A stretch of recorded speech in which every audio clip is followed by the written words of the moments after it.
Hello everyone, my name is Dr. Sheetal Patan Shetty. I'm Associate Professor in Anatomy and I'm going to talk about the rotation of midgut today.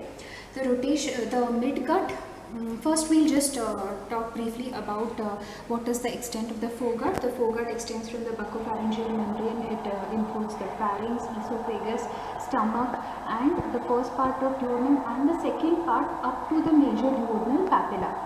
Okay, that is the line of demarcation of the foregut.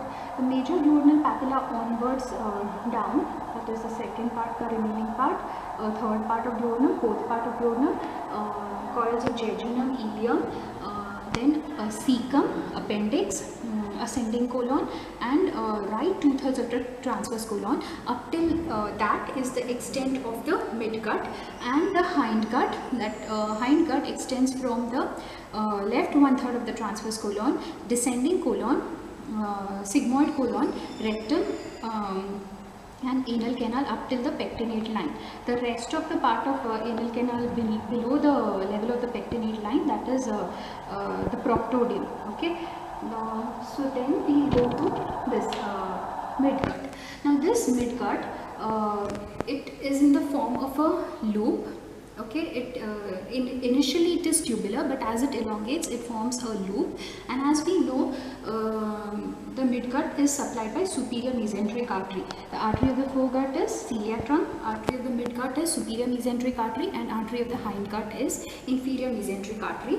So this midgut, it doesn't have any space in the abdominal cavity to grow into the various convolutions of the intestine. So for a transient period from 6th week to 10th week, it is going to herniate outside the body through an opening, that is the umbilical opening, through a duct that is called as vitelline duct, which is a communication between yolk sac and the midgut loop, which is required for the physiological umbilical herniation, growth of the midgut loop and rotation and retraction. So that vitellointestinal duct has to remain from 6th to 10th week, after which it has to obliterate. So this is the umbilical opening. This is foregut, that is the stomach and the first part of duodenum and the second part of duodenum up till the major duodenal papilla. Then we have the midgut. This whole thing is the midgut. This is the umbilical opening. The green color thing is the umbilical opening. This is the pre-arterial segment of the midgut. This axis artery is the superior mesenteric artery of the midgut loop, and it is going to travel all the way up to the apex of the loop, and it is going to divide the midgut into a pre-arterial segment proximal to the artery and a post-arterial segment distal to the artery. And you can see a landmark here. This is the cecal bud. Okay, there is a cecal bud which is present right from the primary intestinal loop. Now this pre-arterial segment and post-arterial segment around the superior mesenteric artery, that is in the sagittal plane. Okay, when it is herniating, the pre-arterial segment is cranial and post-arterial segment is caudal. So this my upper hand is the pre-arterial segment, this is the post-arterial segment, in between is the axis artery, that is the superior mesenteric artery. So when it herniates outside, the first rotation to occur is 90 degrees anti-clockwise rotation, so that the pre-arterial segment comes to the right side and post-arterial segment comes to the left side. So here you can see pre-arterial segment has come to the right side and post-arterial segment is come to the left side, and this is the hindgut. This is the hindgut. Okay, so beyond this umbilical opening, the remaining part is the hindgut. So here now we have the pre-arterial segment coming to the right side, post-arterial segment has gone to the left side. Then the third step is, there is massive elongation of the pre-arterial segment to form the convolutions of the jejunum or coils of the jejunum and ileum. Okay, so this is going to massively elongate out of the umbilical opening. All this is happening in the yolk sac. So the third step is massive elongation of the pre-arterial segment, whereas post-arterial segment doesn't elongate much. Okay, you can still see the cecal bud here. The next step is during retraction. Okay, during retraction there is 180 degrees counterclockwise or anti-clockwise rotation. Now this is our position. First rotation was 90 degrees clockwise, after which we had pre-arterial segment coming to right side, post-arterial was on left side. Then there is 180 degrees counterclockwise rotation. Okay, 180 degrees anti-clockwise rotation, so that the pre-arterial segment, means the coils of jejunum and ileum, are pulled into the abdomen first. They are the first to return back to the abdomen, and they go and occupy the left side of the abdomen, okay, abdominal cavity. All these are going to pass behind the superior mesenteric artery. Okay, the entire pre-arterial segment takes a rotation from this horizontal position. It was on the right side, no, pre-arterial segment. It took a turn of 180 degrees counterclockwise or anti-clockwise rotation, and the coils of jejunum and ileum are going to be pulled and stacked up on the left side of the abdomen.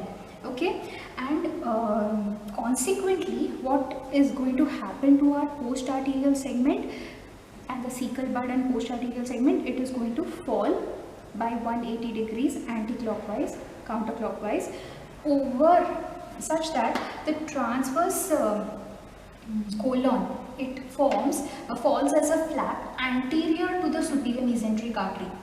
Okay, pre-arterial segment, the coils of jejunum, ileum and second part of duodenum and all went behind the superior mesenteric artery, whereas the post-arterial segment, okay, the distal part of this ileum, near the ileocecal junction, the cecal bud, appendix and this transverse colon, it all fell as a flap by 180 degrees counterclockwise direction. It falls over the superior mesenteric artery, and the cecum occupies a subhepatic position.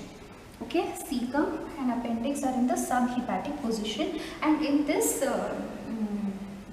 stage there is no ascending colon. If you observe, there is just the ileum, this is ileocecal junction, and this is the cecum and appendix. There is transverse colon, descending colon is there, but there is no ascending colon. So ascending colon is established by the cecal bud descending into the right iliac fossa. As it is descending down into the right iliac fossa, there is traction pull on the hepatic flexure of the colon, which leads to enlargement of this segment between hepatic flexure and the cecal bud, and that establishes the ascending colon, which the ascending colon and descending colon are going to lose their mesenteries and become retroperitoneal. Only the transverse colon, sigmoid colon are going to retain their mesenteries. Just like the duodenum also, the first part, that is the duodenal cap, still retains its mesentery, whereas the rest of the duodenum, second part and third part, fourth part, they all become retroperitoneal.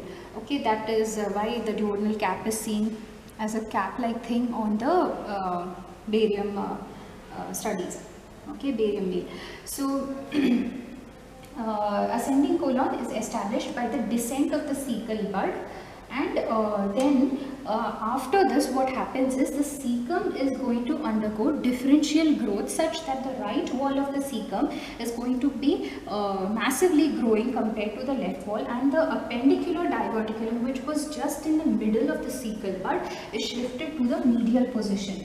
Okay, it is shifted to the medial position, so there is the right wall is going to grow massively compared to the left wall.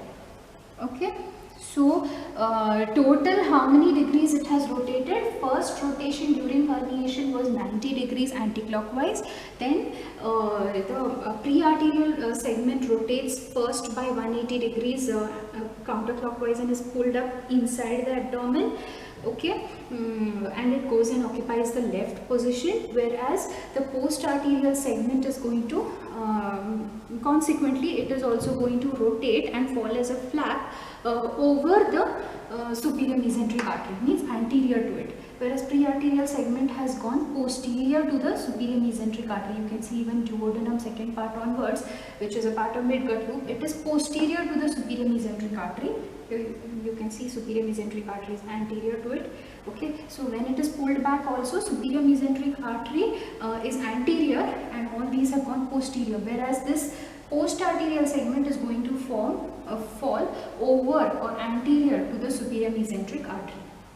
Then the cecum was in subhepatic position just underneath the liver, and there was no ascending colon. The ascending colon is formed by elongation of the segment between the hepatic flexure of the colon and the cecal bud by the descent of the cecum into the right iliac fossa.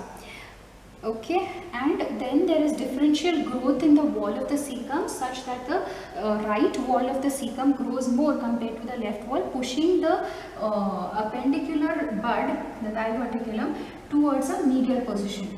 Okay, now sometimes the cecal bud can remain in the subhepatic position, get arrested here only. That time there is absence of the ascending colon, or sometimes it can be pulled more into the pelvic region and massive elongation of the ascending colon and descent of the cecum right into the pelvis. So pelvic cecum and appendix. That's about cecum. Then anomalies of this thing, non-rotation is there is no rotation, there's just herniation and retraction, and then in that case the jejunum and ileum and all are going to be in the right side, and the colon is going to be shifted on the left side. The whole of the colon, like two compartments, the small intestinal loops on one side and the large intestine with all the parts of the large intestine on this side. Okay, so that is non-rotation. Reversed rotation is the rotation is going to be clockwise instead of anti-clockwise. It's going to be clockwise, so that all the derivatives of the pre-arterial segment are going to be in front of the superior mesenteric artery, and post-arterial segment is going to be behind the superior mesenteric artery. Means the transverse colon will be behind the superior mesenteric artery, and the duodenum will be anterior to the superior mesenteric artery. Here it should be like this. Okay, the colon has to be in front of the superior mesenteric artery.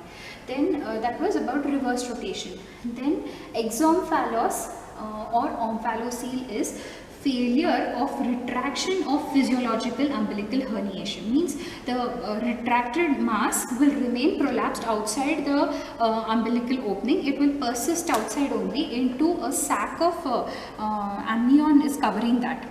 Okay, and it's a very dangerous condition, this exomphalos and omphalocele, because it's because of some chromosomal conditions which usually come as a syndrome, and there are underlying other congenital anomalies like some heart defects and all those serious things also can be there. So exomphalos or omphalocele is failure of persistence of the physiological herniation. Okay, the other entity is gastroschisis. Gastroschisis is the retracted midgut loop will again be prolapsed outside the anterior umbilical wall defect.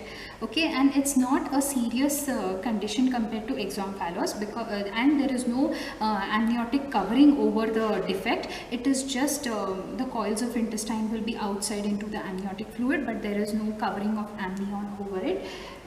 Gastroschisis is anterior abdominal wall defect, but there is no underlying chromosomal abnormality. Only the rectus muscles are defective, and there is a wide umbilical opening because the lateral folds of the embryo have not fused properly, reducing the umbilical opening. So just lateral to the umbilicus, because of anterior abdominal wall defect, there is reprolapse of the retracted herniated loops of midgut. So that is gastroschisis. Okay, so thank you.